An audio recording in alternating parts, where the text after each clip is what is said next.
Olá pessoal, tudo bem? Professor Washington aqui. Primeiramente, gostaria de desejar um seja bem-vindo a você, que está aqui nessa aula comigo, onde nós vamos trabalhar com dois conceitos que eu acho importante, para quem desenvolve aí conteúdo, seja professor como eu, ou para quem trabalha com treinamento de pessoas, com desenvolvimento de pessoas, você está no lugar certo. Nós vamos trabalhar aqui com dois assuntos, que é o design instrucional, certo? E como é que ele pode ser aplicado, como é que ele pode ser pensado, como é que ele pode ser estruturado para o desenvolvimento de conteúdo, e também nós vamos falar sobre os jogos, O design ele vem me acompanhando aí já faz algum tempo, na parte de estudos em si, mas os jogos ele já está um pouco mais aí de mais tempo na minha vida, Eu fiz um mestrado na área de jogos, o meu doutorado também eu pesquisei uma parte conceitos ligados a jogos e tudo, então eu fui vendo o quanto, por exemplo, os jogos ele é uma ferramenta poderosa para promover e desenvolver a parte da educação. E aí o design instrucional ele entra como um papel importante aí para que eu consiga pensar e estruturar o meu conteúdo, certo? Então, eu espero que você fique até o final. No final dessa aula, gente, eu preparei uma ferramenta específica para que você possa já iniciar a pensar os seus primeiros jogos aí para educação, para treinamento, porque vai servir aí para esses momentos, que você tem que lidar com pessoas e tem que trabalhar com conteúdo. Então eu vou disponibilizar essa ferramenta para vocês, certo? Também está disponível aqui, Vocês vão ver o meu Instagram, ok? Para que você possa, se de alguma forma você tiver alguma dúvida, eu posso esclarecer essa dúvida para vocês. Vocês entram em contato comigo pelo meu Instagram, e assim a gente vai seguindo e construindo conteúdos mais interativos aí, ok? Então eu dividi esse conteúdo em dois momentos de forma didática, e nós vamos tratar especificamente sobre o design instrucional, certo? E no segundo momento nós vamos falar sobre os jogos, Então ele está dividido didaticamente aí, que no terceiro momento, junto com a ferramenta, nós vamos justamente unir esses conceitos para você ver que é possível sim pensar jogos, certo? Para os meus conteúdos, ou para as minhas palestras, ou para os meus treinamentos, seja no que você queira utilizar. Então vamos ver agora os conceitos iniciais do design instrucional. Essa primeira parte nós vamos trabalhar com dois objetivos. Um é abordar os conceitos do design instrucional, e o outro é apresentar como o design instrucional, ou DI, facilita o processo de desenvolvimento de jogos para a educação. Então assim, começando pela parte histórica, pelo momento histórico do design instrucional, ele surgiu mais ou menos aí na Segunda Guerra Mundial, certo? Onde o governo americano contratou vários psicólogos com base aí behaviorista, certo? Para pesquisar e desenvolver materiais de treinamento para fins militares, justamente para ensinar como os soldados aprender mais rápido e tudo mais. Só que depois, esse conhecimento ele começou a ser utilizado para produção e organização de conteúdo, certo? A gente vai perceber que hoje existe uma área de conhecimento que utiliza muito, daqui a pouco eu vou falar para vocês, mas o que eu quero que vocês consigam assimilar é que é um conceito que pode ser aplicado a qualquer contexto que envolva um processo educacional, certo? Seja uma aula, seja um treinamento, seja uma palestra, você pode aplicar esse conceito, porque justamente ele vai ajudar você a desenvolver o conteúdo que você vai trabalhar, a tornar esse conteúdo mais interativo, a tornar esse conteúdo mais dinâmico, a facilitar, certo, o seu processo de ensino e aprendizagem.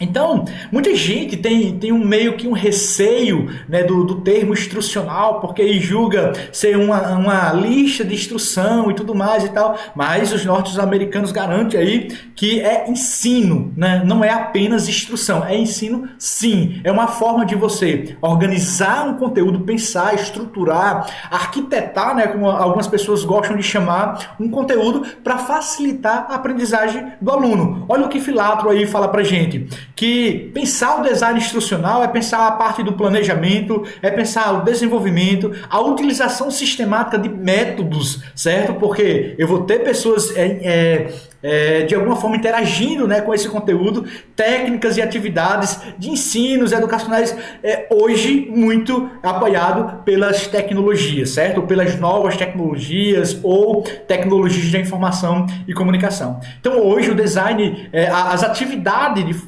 sistemática do design institucional, ela é totalmente possível porque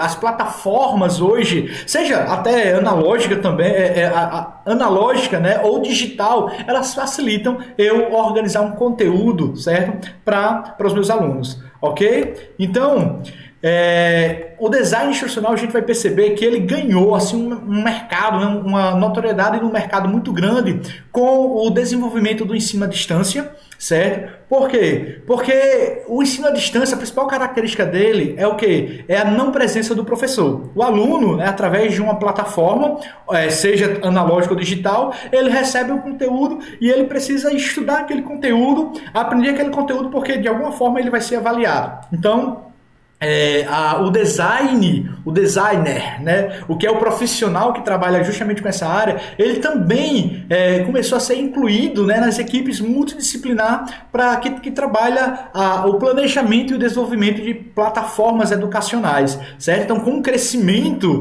né, do ensino à distância, ele voltou, né, a ser requisitado em larga escala, justamente porque ele é o profissional que consegue pensar e estruturar o conteúdo, né, para que o aluno, para facilitar o aprendizado do aluno, ok? Então, o que faz, né, o profissional de design? Né? Aqui eu vou falar do indivíduo em si, né, porque existe esse profissional, como eu disse, incluso, né, em algumas instituições aí, como na equipe, né, multidisciplinar que desenvolve os conteúdos, ou que organiza, né, eu vou chamar a palavra que eu gosto muito, que é a arquitetura, o conteúdo, né, de uma forma estruturada para que o aluno ele aprenda, ok?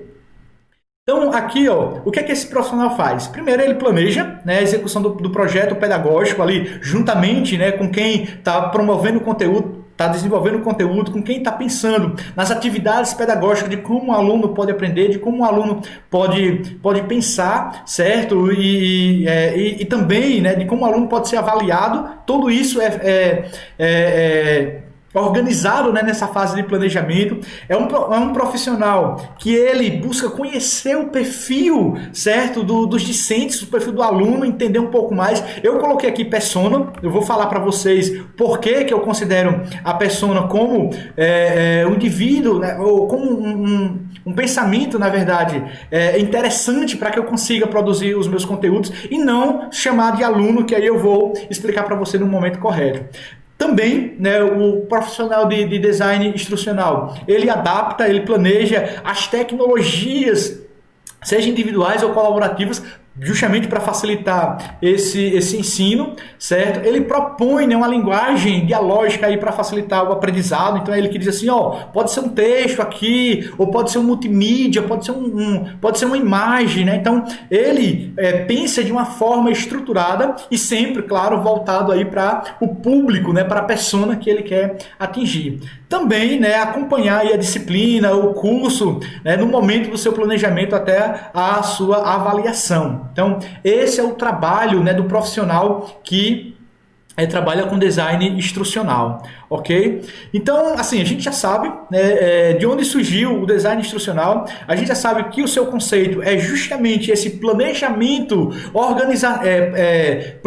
analisar, planejar, organizar e arquitetar conteúdos, né, para a área do ensino, para a área da educação, mas, porém, existem alguns modelos que facilitam você desenvolver, certo, o design instrucional. Um desses modelos está aqui, né, o modelo ADI, que eu acho que é o modelo mais conhecido, né? Assim, existem outros modelos também, mas esse é o modelo mais conhecido justamente pelas suas etapas, né? Pelo seu processo de etapa que eu vou comentar aqui em particular, individual, na verdade, para vocês, sobre cada uma dessas etapas. Primeiro, nós temos aí a parte de... É um acrônimo, né, essa ideia do ADI, que é analisar, certo? Que é a primeira etapa, projeto, né, o projetar, desenvolver, o desenvolvimento e a parte de implementação e avaliação. Então, eu vou tentar explicar para vocês, né, essa parte aqui através de um exemplo. Por exemplo, eu trabalhei recentemente um conteúdo para uma disciplina de pós-graduação, certo? Então, o primeiro momento para que eu pudesse pensar no conteúdo desses alunos, eu fui fazer uma análise. Primeiro, de quem eram os alunos, né? E eu não trabalhei em forma de público-alvo, eu trabalhei pensando na ideia da persona. Então eu criei uma persona. Então a maioria, né, dos alunos dentro, né, formando ali a minha persona, eles eram da área de gestão, eles já vinham com algum conhecimento, porque eles trabalhavam já lidavam no dia a dia, né, com os processos de gestão e tal. E o meu conteúdo era sobre avaliação por competência. Ok? Então, como foi que eu fiz, né? Como foi que eu desenhei o meu projeto para trabalhar esse conteúdo com os alunos? Como eles já conheciam, já tinham esse know-how, certo? Da organização, do dia a dia, de como trabalhar, certo? Com certos conceitos, eu montei uma interface que eu chamo uma interface analógica de aprendizagem, que é como se fosse um tabuleiro, só que aí o fim dele não é um jogo, e sim, né, uma proposta educativa. Preparei essa interface, que era uma empresa, né, era uma planta baixa de uma empresa. Eu criei um storytelling para isso, certo? Porque a gente já tinha trabalhado o conceito de competência, né, de avaliação por competência, como era que se fazia essa avaliação e tudo mais e tal. Então eu tornei prático, né? Eu fiz como se fosse uma simulação. Levei a planta da empresa, levei os personagens, que eram 10 funcionários, onde eles teriam que pensar, eles teriam que conhecer o perfil de cada um, eles teriam que avaliar esse perfil e eles teriam que enxugar, né, a estrutura da empresa e deixar apenas 5 colaboradores trabalhando na empresa. E para isso, né, para conhecer, por exemplo, as competências, nós utilizamos uma base, né, uma biblioteca de competência que é disponível tanto pelo computador como em forma de aplicativo, né? Eles usaram um aplicativo porque foi mais fácil, todo mundo ficou lá utilizando o celular na hora da aula, mas justamente trabalhando aí e vendo essa ideia das competências, certo? Então, como foi desenvolvido, né, o projeto? Os alunos, eu levei, coloquei lá, contei a história para eles viam lá, eles faziam uma análise de cada um, né? Tinham os personagens, que eram os bonecos lá, se representava cada um dos personagens. Então eles faziam uma avaliação e, de alguma forma, eles depois, né, de uma forma instrucional, porque eu levei também um canvas que eles de alguma forma tinham como preencher, né? Então onde eles tinham que começar e onde eles tinham que terminar. Então esse foi o projeto. Levei, desenvolvi isso com eles com a aula. Então minha aula foi totalmente prática com eles, certo? Eu quebrei aquele gelo, né? Porque imagine você ministrar uma aula para uma turma de pós-graduação à noite, né? Onde eles já vinham do dia a dia do trabalho e tal. Se eu fosse trabalhar de forma teórica com os alunos ali, ia ficar uma coisa cansativa, ia ficar uma coisa complicada, certo? Fiz a implementação com eles em sala de aula, né? Trabalhei isso aí e depois nós fizemos a avaliação, ou seja, eles tinham uma parte onde eles tinham que expor, né? Meio que uma forma de plenária, né? Então eles colocavam o que eles aprenderam, né, em cada um. O interessante é que a ideia era única, né, para a turma, mas eles tinham percepções diferentes, eles tinham avaliações diferentes e isso enriqueceu muito, né, o conteúdo da aula, certo? Então esse é um exemplo de como é que você pode estruturar e organizar, né, um conteúdo para que você possa trabalhar juntamente com a aula. Levei em conta justamente o objetivo principal, que era fazer com que eles vivenciassem na prática os conceitos, né, de avaliação por competência, ok? Qualquer coisa aí que vocês quiserem mais detalhes e tal sobre esse meu projeto, eu posso encaminhar para vocês. Então é só vocês entrarem em contato comigo aí pelo Instagram e com certeza eu compartilho com vocês numa boa. Então o design instrucional, ele está preocupado mais ou menos com esses 3 pontos, né? Eu coloquei, isso é uma representação gráfica aí que eu imaginei, certo? Como é que eu vejo a ideia do design instrucional? Então eu vejo ele a partir dessa intersecção entre o conteúdo que eu preciso ministrar, E esse conteúdo pode ser, como eu disse, uma palestra, pode ser uma aula, pode ser um treinamento, certo? O design, que é o projeto de como é que eu vou fazer, por isso que eu vou falar para vocês de como é que os jogos podem contribuir com esse processo de uma forma assim enriquecedora, certo? E os recursos, que esses recursos, gente, hoje eu trabalho muito mais com recursos analógicos do que praticamente com recursos digitais. Eu sei que os recursos digitais eles são importantes, eu também utilizo os recursos digitais, mas os recursos analógicos eu percebi que eles causam uma interação muito maior com os alunos em sala de aula e desconecta o aluno justamente do que eles passam um dia fazendo, que é interagindo, né, nessas plataformas, interagindo nas mídias e tal. Então, quando a gente traz isso para a sala de aula, todo organizado e desenhado, a interação se torna muito maior e se torna bem bacana, certo? Então, eu não sei se ficou claro para vocês esse primeiro momento aí, né, os conceitos do design instrucional. É fácil justamente compreender esses conceitos a partir dessa visão aqui. Então, eu trabalho com conteúdo, eu vejo, né, qual é o meu conteúdo que eu preciso trabalhar. Eu desenvolvo um projeto aí que é um design de como eu vou fazer com que esse meu conteúdo ele se torne interativo, né? Eu tenho que pensar algumas regras, algumas estratégias aí, algumas técnicas, na verdade, não regras, mas algumas técnicas para esse conteúdo e os recursos, né? O recurso em si, que é o que eu tenho em mão. Se você ver os meus projetos, eu utilizo muito a cartolina, eu utilizo muito o flipchart, né? A folha do flipchart, eu utilizo muito storytelling, então fica muito bacana e é por isso que eu estou assim, muito orgulhoso de poder passar isso para vocês, compartilhar isso com vocês, porque eu sei, né, o quanto isso é significativo para os meus alunos e com certeza pode ser para o público que você de alguma forma vai interagir. Ok? Então, vamos falar agora sobre os jogos. Nesse momento aqui nós temos 3 objetivos, que é o quê?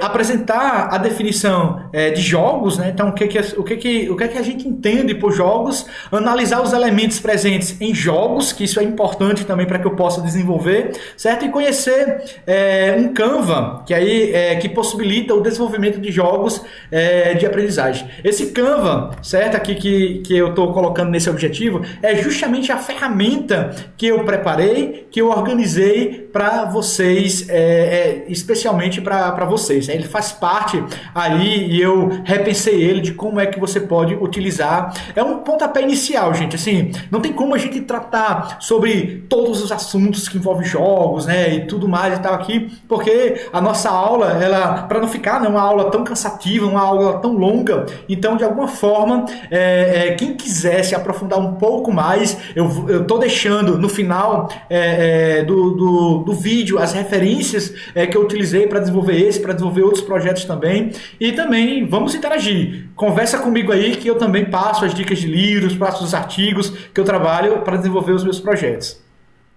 Então eu começo aqui falando, certo, de um autor que eu gosto muito, vale muito a pena adquirir esse livro aí para quem quer pensar, por exemplo, a utilização de jogos em sala de aula, em treinamentos e tudo mais, que é o Johan Huizinga, né? Ele é um historiador, se não me engano, francês, ele tem esse livro, chamado Homem Ludes. O Huizinga, ele trabalha no seu livro a ideia de que, assim como existiu, né, o homem que fabrica, né, o homem fab, assim como existe o homem sapiens, ele diz que deve existir também a cultura do homem ludes, né, que é o homem que brinca. Por que o Huizinga ele faz essa concepção, né, do homem que brinca, o homem ludes? É justamente porque ele diz que é nesse processo que o homem também ele aprende, né, que o homem também aprende a cultura, que o homem também aprendeu durante muito tempo, né? Que era justamente fazendo. Eles, quem nunca fez as brincadeiras de criança que vão repercutir na nossa fase adulta, né? Então, o Huizinga ele discute isso, ele aplica, né, essa sua visão na guerra, no direito, na cultura. Então, esse livro ele é muito bacana. Mas o grande X assim do estudo né, o grande ponto X do estudo do Huizinga é justamente uma coisa que muitos autores, né, que estudam jogos também trabalham em seus projetos, que é a ideia do círculo mágico, né? Ele diz que os jogos, as brincadeiras, ele tem um círculo mágico que envolve ali o jogador e ele que meio que transcende, né? Não é transcende, é transladado para um mundo que ele esquece do mundo real, né? Ele entra dentro de uma que o Mahaly, né? A gente vai ver esse conceito um pouco mais embaixo aqui do nosso conteúdo. O Mahaly está entrando num fluxo que o tempo para ele passa e ele nem percebe, né? Então é bem importante aí os estudos do Huizinga dentro desse campo. Aí nós temos também o Roger, que é um autor que discute, né, jogos. Esse também, nesse livro o Roger também acaba citando o Huizinga também, né, que ele fala os jogos e os homens. Ele também tem um contexto muito bacana, né, em relação a essa ideia de como pensar os jogos, né, e aí eu trouxe aqui alguns fragmentos só para a gente perceber,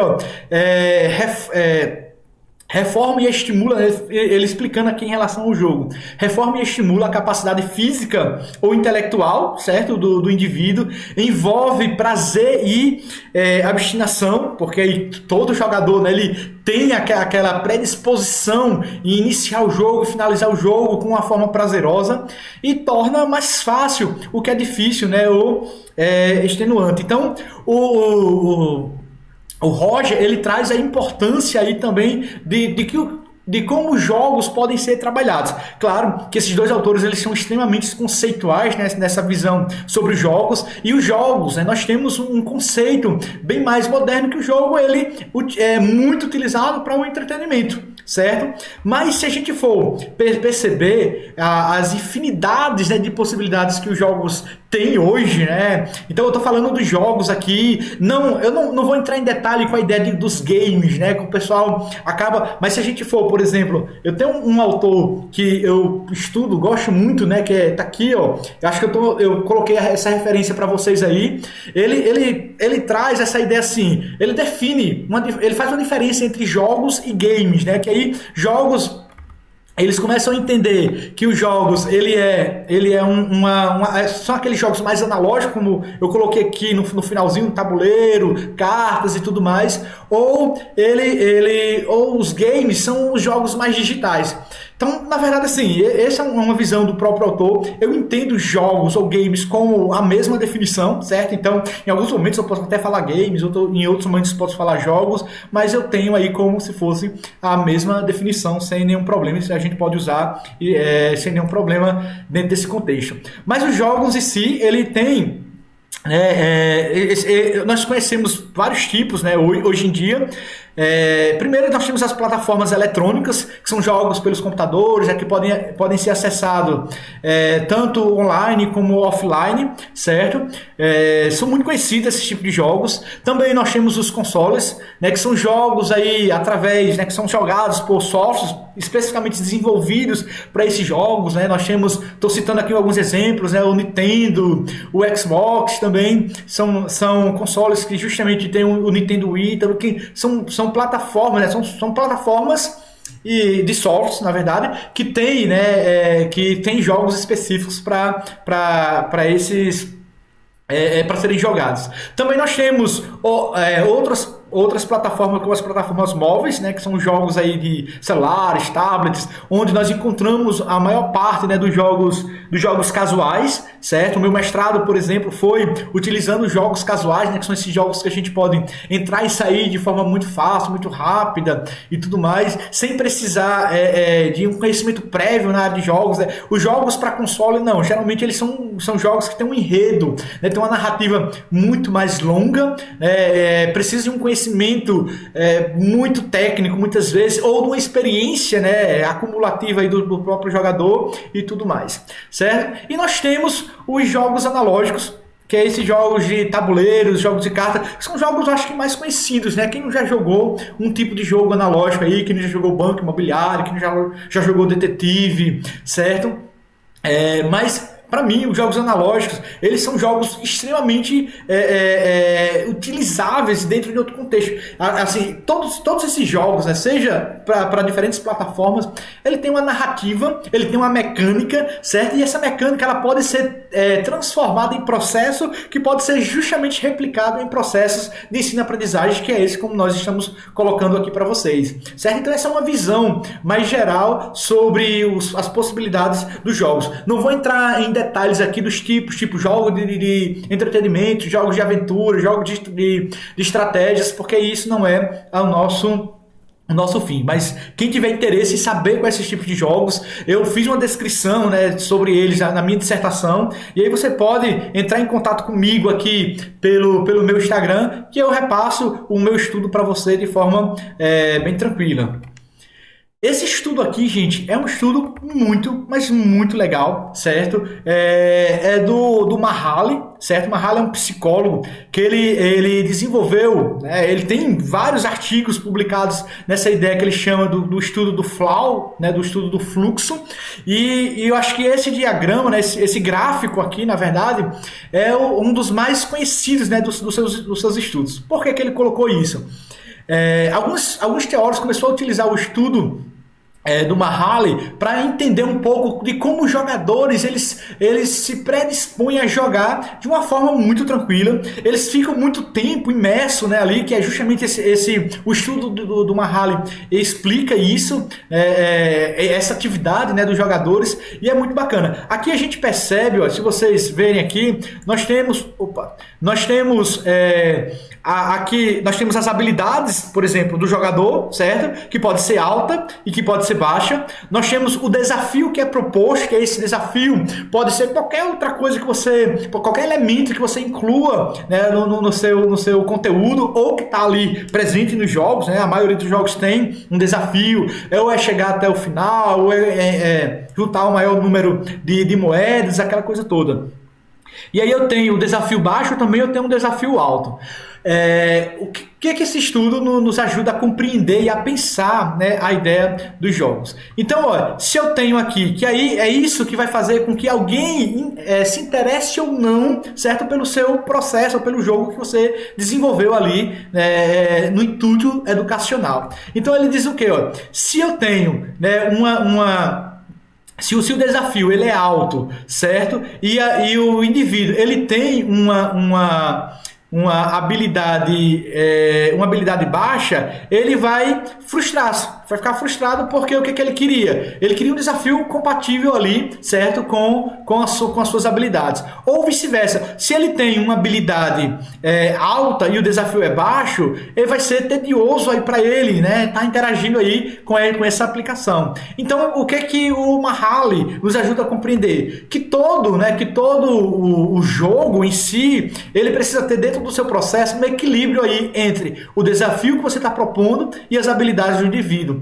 Por isso que é importante a gente conhecer quem são os nossos alunos, as potencialidades dele e tudo mais, para que eu consiga, da plateia também, né, ou dos colaboradores, para que eu consiga justamente desenvolver uma aplicação específica para esse momento, né? Então, quando o Mahaly, né, coloca, quando eu tenho o desafio equilibrado, certo, com as habilidades do jogador, o jogador ele consegue entrar aí no fluxo, né? Ele consegue entrar nesse flow, que para o Huizinga, né, há muitos anos atrás aí, isso seria justamente o círculo mágico. É onde ele começa a estar envolvido aqui, certo? De uma forma a não pensar no que está acontecendo no mundo. Por isso que existe aquela ideia que os jogos são viciantes e tudo mais e tal, né? Mas existem são linhas, né, de pesquisas, né? São linhas de teóricos. Alguns dizem que sim, outros dizem que não, e assim caminha a humanidade. Eu sou outros defensores que os jogos são potenciais. Eu trabalhei com jogos de saúde mental no mestrado, né? Eu tinha um grupo de controle, né, de jogadores, né, que eram crianças com transtorno global de desenvolvimento, e foi muito bacana ver o quanto os jogos ele consegue potencializar os processos de atenção, né, que era o que eu estava acompanhando, né, no meu mestrado. E hoje em dia, com a mecânica desses jogos, né, que é o meu estudo do doutorado, ele consegue influenciar o comportamento dos indivíduos, né, através do conceito aí do gamification, que é outro conceito que não dá pra gente trabalhar ou discutir aqui nessa aula. Então, ó, quais são os elementos que estão mais presentes nos jogos? Claro que existem muitos outros. Existe também diferença de autor para autor, né, e tudo mais, tal. Se você, por exemplo, eu gosto muito de uma autora brasileira chamada Flora Alves. Ela tem um livro chamado Gamification, ela tem um livro sobre design instrucional, é muito bacana, certo? São duas indicações aí que eu faço para vocês. Mas quais são os elementos mais presentes nos jogos ou que precisam ter em jogos? Primeiro, é um objetivo claro. As pessoas precisam saber o porquê que elas estão inseridas, né, dentro daquele contexto, certo? As regras, elas precisam ser bem definidas, certo? Elas precisam ser bem trabalhadas aí para que o indivíduo, ou quem tá, né, o indivíduo, né, o sujeito que está envolvido, ele compreenda, certo? Os status também, que é a ideia de ranks, medalhas e tal, também é um elemento bem bacana nos jogos. Os desafios precisam ser claros, né, que pode entrar a questão das missões e tudo mais e tal. Um dos elementos principais dos jogos que eu acho fantástico é a ideia do feedback, certo? O feedback, o feedback ele é importante aí, justamente porque ele vai nivelando, né, o conhecimento do jogador em cada etapa, certo? No meu conteúdo, por exemplo, né, no desenvolvimento do meu conteúdo baseado em jogos, a parte interessante é justamente esse feedback, né, que o indivíduo ele vai recebendo, e os brindes também que você pode colocar aí, né, que geralmente que são o que o jogador busca, né, trabalhar sempre aí para conseguir, né, dentro de um jogo. Então esses são os elementos principais, certo, de um jogo. Por que eu preciso, né, de alguma forma entender esses elementos? Porque eles vão estar presentes ou não, certo, de alguma maneira na minha aplicação, no meu desenvolvimento, ok? Então, como pensar, né, aqui a pergunta que eu faço, como pensar jogos, né, para potencializar o processo de ensino e aprendizagem? Primeiro a gente vai compreender aqui que os jogos são o que são jogos? São jogos de aprendizagem. São jogos. Aqui eu coloquei. Entendi agora. Aqui eu coloquei, gente, justamente para que a gente pudesse compreender que existem algumas modalidades, que as pessoas sempre pensam que existem todos os tipos de jogos e tudo, existem os jogos de entretenimento, certo? Que são aqueles destinados justamente para diversão e tudo mais, tá? Por isso que eu não tinha colocado essa parte aqui, mas existem jogos para diversão, que é o que está muita febre aí, principalmente depois, né, que os smartphones puderam comportar esses jogos aí. Tem muita gente que joga, né? E hoje não tem mais um público definido, né? Porque antigamente dizia assim, que era o público que joga, que joga, né? Então era criança, era adolescente e tal. Hoje não, hoje nós temos uma diversificação muito grande dentro desses públicos. Existem os jogos de aprendizagem. Os jogos de aprendizagem, eles estão dentro de uma categoria de jogos que o pessoal gosta muito de chamar, que são os serious games, né? Que são os jogos sérios, certo? Existem simulações. As simulações também é um tipo, né, de jogo que ele tenta trazer uma realidade ou não, dependendo aí da proposta, certo? Vivenciada pelo indivíduo. Lembra do meu exemplo lá que eu tava quando expliquei o modelo para vocês do que eu criei? Então ele estava mais ou menos, ele tá mais ou menos dentro dessa parte das simulações. E existe a gamificação, certo? Nós não vamos, infelizmente seria uma aula praticamente para cada um desses tipos de jogos aqui. O nosso foco são os jogos de aprendizagem. A gamificação é uma área muito bacana, certo? Que depois eu estou pensando em preparar um outro material exclusivamente para gamificação. Então espero que você possa me acompanhar aí, que eu estou divulgando. Eu comecei esse projeto, né, não faz muito tempo, porque eu venho, né, desde 2014 estudando tudo isso, e as pessoas ficam perguntando, ficam querendo saber mais um pouco, porque é muito legal, certo? Então eu vou pensar em alguma coisa, eu estou pensando em algumas coisas aí relacionado a esses pontos aqui que eu coloquei para vocês. Então, os jogos de aprendizagem servem para ajudar os jogadores, né, a desenvolver novas habilidades e novos conhecimentos, ou reforçar, né, os já existentes. Então, isso é bacana, né? O objetivo sempre é o aprendizado, né, facilitando aí o processo de ensino. Então, essa é uma definição aqui dos jogos, acho que até do livro que eu mostrei para vocês, né, do Cooper, que ele trabalha justamente esse conceito. Ele explica, né, ele tem um capítulo exclusivamente que ele explica para que e como é que servem os jogos de aprendizagem, certo? Então, por que isso é importante aqui, gente? Eu saber desses tipos.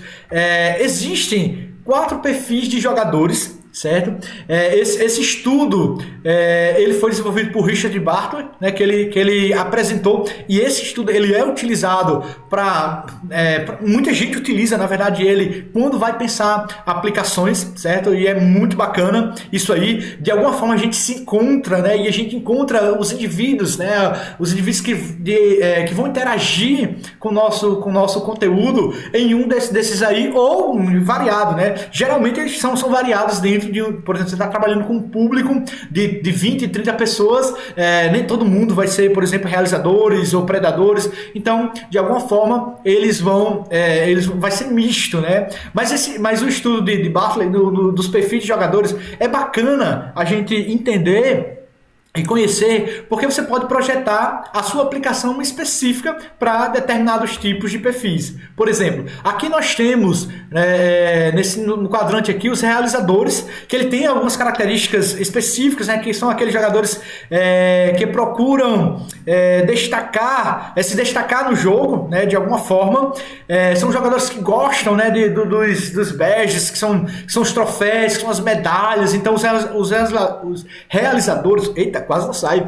Os realizadores, eles buscam sempre estar ganhando alguma coisa, né, dentro do jogo, né? Então esse é um perfil de pessoas que gostam de jogos que trazem, né, essa satisfação para ela. Existe também os exploradores, né, que aí o perfil deles é mais de descobrir, né, é aquele pessoal que gosta de caminhar no espaço, gosta de saber que existe um território. Eles são muito curiosos com a mecânica dos jogos, né? Então aqueles jogos que tem uma narrativa, uma história misteriosa e tal, eles gostam disso. Isso é muito legal. Existe os socializadores, certo? Que gostam, as características desses tipos de jogadores, eles gostam, né, de pessoas, né? Então ele gosta de estar ali naquele momento socializando, interagindo e tudo mais e tal. E a ideia sempre é socializar. Então o prazer desse tipo de jogador tá em estar com pessoas jogando e compartilhando, né, com o pessoal. Isso é muito legal. Tem uma linha de jogos chamado... Porque a maioria dos jogos, como a gente conhece, eles são competitivos, né? Eles existem justamente para trazer ali uma competição e tudo mais e tal. E a competição, né, como diz um autor chileno, o Maturana, ela é a busca da eliminação do outro. Então, como a gente quer fazer isso na educação, a gente não quer essa característica, né, de estar, de alguma forma, eliminando o outro e tal. Então, existem os jogos cooperativos, né? Existe... os jogos da nova escola alemã, eles são jogos cooperativos, né? Eles surgiram também depois, né, de uma massificação do desenvolvimento dos jogos nos Estados Unidos, que esses jogos de competição, e a Alemanha desenvolveu uma série de jogos que são jogos colaborativos, ou seja, você não precisa estar competindo, mas você precisa do outro para conseguir ali desenvolver, certo, o seu jogo, né, e a sua proposta. São muito bacanas, viu, gente? Eu trabalho muito nessa linha dos jogos colaborativos. Aí existem os predadores, né? Que aí tem alguns que colocam, são os assassinos, né? Então são jogadores que eles são competitivos, né? O extremo, ele gosta daquele tá blefando, né? Como diz, dentro do jogo, ele gosta criando, né? Promovendo aquela ansiedade, né? Ele gosta de estar se impondo dentro do jogo e tal. Então o negócio dele é justamente a rivalidade muito forte, certo? Então a ideia da gente entender os perfis, né, dos jogadores é justamente para ajudar no tipo, né, de aplicação que a gente vai fazer.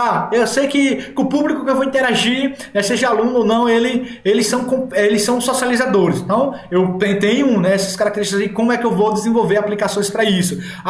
Eles são realizadores, então como é que eu vou trabalhar a aplicação para isso? Certo? Então a ideia do conceito nos ajuda a compreender justamente esses pontinhos aí. E tem um outro estudo, né, que eu gosto muito desse aqui, aí eu acho que é porque o nosso viés de professor, né, que é o estudo de David Kolb, que ele trabalha alguns tipos, né, que ele chama de de aprendizagem, certo? Que aí isso é importante porque a minha aplicação de jogo, o meu design, né, instrucional do jogo, ele tem que convergir justamente ou dialogar com esses tipos de aprendizagem. No estudo do Kolbe, né, ele define aqui quatro que ele chama de estilos de aprendizagem. O primeiro aqui, né, não necessariamente seguindo uma ordem, mas ele diz que são divergentes. Esses perfis, ó, eles conversam de formas de dialética, né, e em formas de processo um com o outro, certo? Então você pode encontrar, por exemplo, dentro de um grupo, que eles podem ser divergentes, de assimilador, né, e por aí vai. Necessariamente não precisa ser especificamente um estilo, né? Eu, por exemplo, posso ter dois estilos, né, na forma de aprender. Então, ele coloca aqui, ó, os divergentes, né, que ele aprende meio por apreensão, assim como os adaptativos. Aí tem os assimilador, né, em relação ao aprendizado, ele aprende por compreensão, né, assim como os convergentes. Então, aí existe os convergentes, que aprendem por compreensão, e existe os adaptativos também. O que é que ele colocou, né, o que é importante, né, nesse estudo, a gente compreender esses quatro estilos de aprendizagem, porque ele diz assim, ó, que entre divergentes e o assimilador, a forma, né, de se trabalhar aí, que nós temos, a relação do conteúdo, as ideias da observação reflexiva, né? Então, são pessoas que gostam de teoria, são pessoas que gostam de coisas que vão instigar ela a desafios. Esse que está aqui, esse diagrama eu fiz a partir do livro da Flora Alves, onde ela faz a indicação de que tipo de professor, né, de facilitador tem que estar aqui nesse momento, que aqui é o expert, né, porque ele vai ter que lidar com pessoas que têm, né, que tem um intelecto aí, que gosta, né, de ser desafiados de forma intelectual. Aí existe aqui o assimilador. Para o convergente, né, a experiência de aprendizagem deles são experiências abstratas, certo? Que o cara tem que ser aqui meio que um coach, né, para trazer esse pessoal para pensar, né, de forma consistente no processo que eu estou querendo que ele pense. Aqui, do convergente para o adaptador, nós temos as experiências ativas, né? Então são pessoas que gostam de prática, são pessoas que gostam de coisas que colocar a mão na massa, né? Aquela ideia da cultura maker e tudo mais e tal. E do adaptativo para o divergente, nós temos as experiências concretas, né? As experiências reais. Aqui eu vou ter, ó, o fora de cena, né? Que aí é o cara que ele vai estar ali mais como um mediador, né? do processo, porque esse tipo de experiências aqui, né? Esses estilos, na verdade, de aprendizagem, eles são mais livres, né? Eles são mais autônomos, né? Podemos dizer assim. E aqui, entre esses dois, nós temos a questão do motivador, certo? Então, você vê como são ricos, né, as informações que a gente tem entre os quatro perfis de jogadores e os estilos de aprendizagem. Então, imagine eu alinhando isso, né, dentro de uma proposta de ensino-aprendizagem, é muito bacana, ok? Lembra da persona que eu falei bem no iniciozinho da nossa conversa? Então, essa persona eu penso como aluno. Por que isso é bacana e por que isso é interessante? Certo? Já estamos caminhando aqui para o nosso finalzinho. Então, porque quando eu penso o meu aluno como aluno em si, eu penso como público-alvo, por exemplo, eu estou fazendo o quê? Eu estou segmentando ele dentro de um grupo de pessoas. E esse grupo é uma massa. Eu não tenho características, eu não tenho dores, né? Ou seja, o que ele gosta de aprender, como é que ele gosta de aprender. Então, isso se torna muito particular, certo? Quando eu trabalho com persona, né? Quando eu construo uma persona, que eu construo aquele aluno ideal, aí o processo flui, o fluxo flui, né? De uma forma bem mais tranquila. As ideias, né, de como proceder se torna bem bacana. Eu também tenho uma aula específica sobre construção de persona, né, para a sala de aula. Se você tiver interesse, pode entrar em contato comigo aqui. Essa aula, ela compõe, né, um dos projetos que eu estou tentando desenvolver, que eu vou falar um pouco mais embaixo com vocês, certo? Mas eu tenho alguns materiais que podem contribuir, ajudar, inclusive como é que você pode construir essa persona para a sua sala de aula, ok? Então, ó, eu vou trazer aqui bem rapidinho certo? Pra gente, acho que já está demorando muito a nossa aula, mas o Leonardo Almeida, né, aqui da Universidade do Nilo, ele tem um estudo que ele fala sobre a facilitação do processo de ensino-aprendizagem para os alunos. Ele dá algumas pistas, né, são 5 pistas que tem no estudo dele. Eu trouxe apenas 3 aqui, porque eu achei interessante. Um é o quê? Que ele diz que o professor ele tem que trabalhar aí, o que ele chama de treino das funções cognitivas, ou seja, o professor ele tem que entender aquelas funções básicas de pensar, de refletir, de resgatar as informações, né, no aluno. Então, como é que isso pode proceder? Então, as minhas aplicações elas têm que evocar isso também, certo? Os métodos ativos, né, de ensino e aprendizagem. A gente sabe o quanto é importante, né? Vem aí muita gente discutindo sobre as metodologias ativas e tudo mais e tal. Então, como é que a gente pode pensar isso para o meu processo de ensino e aprendizagem? É importante tornar o aluno ativo dentro do meu processo de ensino, é importante, certo? E adequar os padrões e atribuições às expectativas do aluno, ou seja, quando eu crio quando eu organizo o meu conteúdo de uma forma que ele traz um feedback para o aluno mesmo se percebe. Eu não preciso estar muitas vezes trazendo esse feedback para o aluno, né? Então, essa adequação dos padrões é justamente aquele feedback que a gente precisa dar, né? Se está errado, se não está errado e tal. Então, se está correto, né? Enfim, mas quando você constrói um material que o seu aluno ele desperta para isso, acaba sendo aí um facilitador para a sua vida. Ok? Então, o que pode ser ensinado com o uso dos jogos? Então, acho que muitas coisas. Eu elenquei esse aqui, mas acho que quase tudo que você se propõe, que está nessa ordem da educação, você pode trabalhar com base nos jogos, conceitos, e teorias pode ser trabalhado aí, dependendo da narrativa que você criar, resoluções de problemas, e é isso muito que pode ser criado, o desenvolvimento de habilidades, aí que sim que pode ser trabalhado, né, com jogos. Então, é muito bacana isso, né, quando a gente pensa, eu gosto muito de pensar isso, a minha disciplina ela é muito teórica, então o que eu posso trazer aqui de prática, né, de conteúdo para os meus alunos, né? Como é que eu posso envolver os meus alunos? Eu gosto muito, né?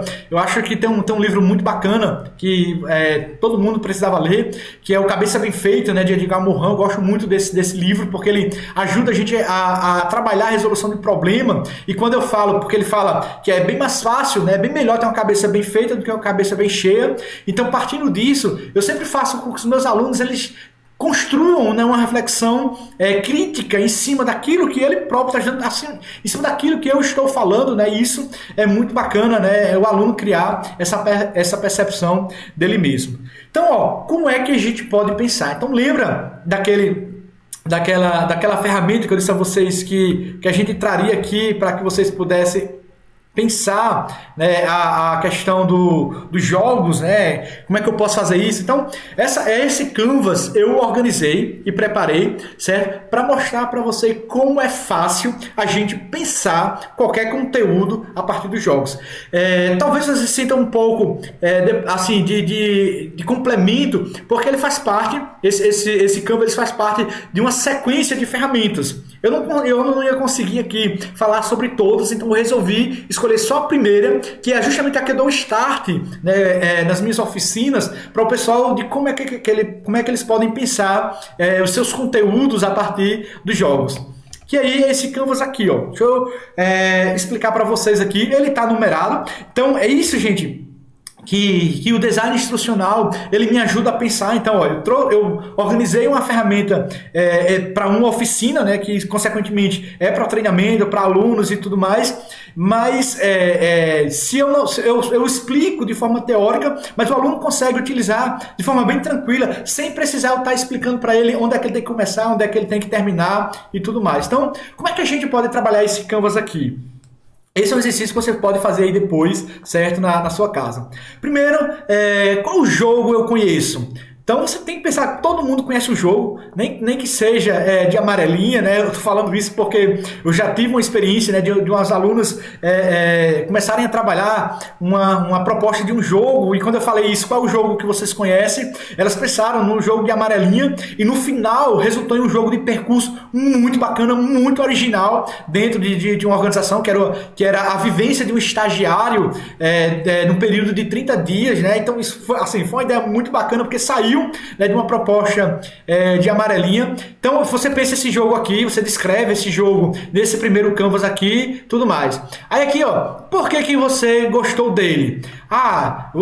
Você pode ter gostado dele por causa do desafio, você pode ter gostado dele porque ele tem personagens, por conta da história. Então você coloca aí, certo? O porquê que você gostou dele, porque que você gostou desse jogo. E aí você pode pensar quais elementos ele possui. Ou possuía, né, na verdade. Então, que elementos esse jogo possui aí? Então, de alguma forma você ele tem cartas, ele tem uma narrativa, ele tem uma história, ele tem como é que se diz? Ele tem elementos ele tem um tabuleiro, ele tem, enfim, você pode imaginar aí qualquer tipo de jogo que tem os elementos certos que você acha interessante. E aí, aqui no último, né, que é o bacana, qual jogo você poderia pensar a partir dele? Ou seja, aqui você vai pensar um outro jogo com todos esses elementos aqui. A gente chama, aí é a ideia da mecânica, né? Então ele vai ter uma mecânica que é a forma de jogar. Sei lá, um exemplo assim. Vamos pensar no dominó. Né? Dominó é um jogo que tem peças, né?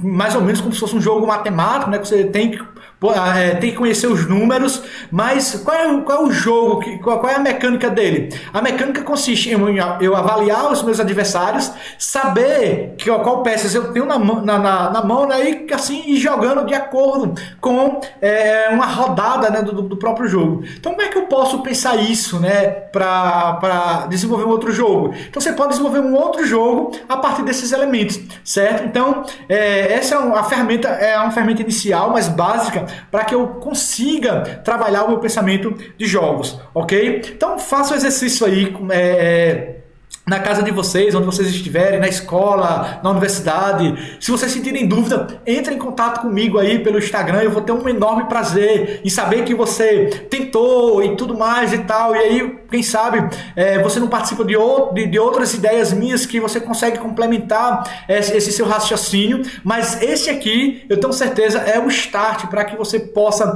pensar como é que você pode desenvolver, certo, as suas aplicações. Ok, gente? Então, assim, eu espero que vocês tenham gostado da nossa aula de hoje. Eu estou deixando aqui as referências, certo, que eu utilizei nessa aula aqui, mas eu quero falar uma coisa muito boa.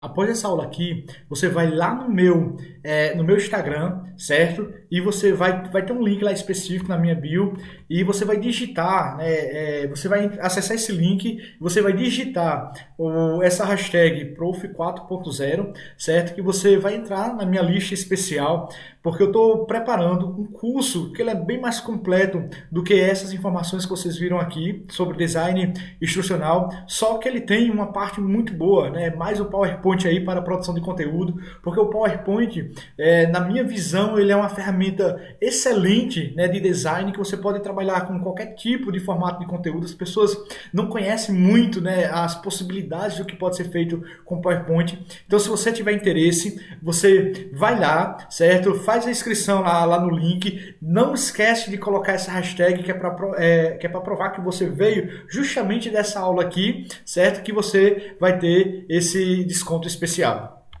Vou disponibilizar aqui, se você quiser entrar em contato, tá aqui o meu e-mail, tá aqui o meu WhatsApp também, certo? Então fique à vontade aí. Espero que vocês tenham gostado da nossa aula de hoje, certo?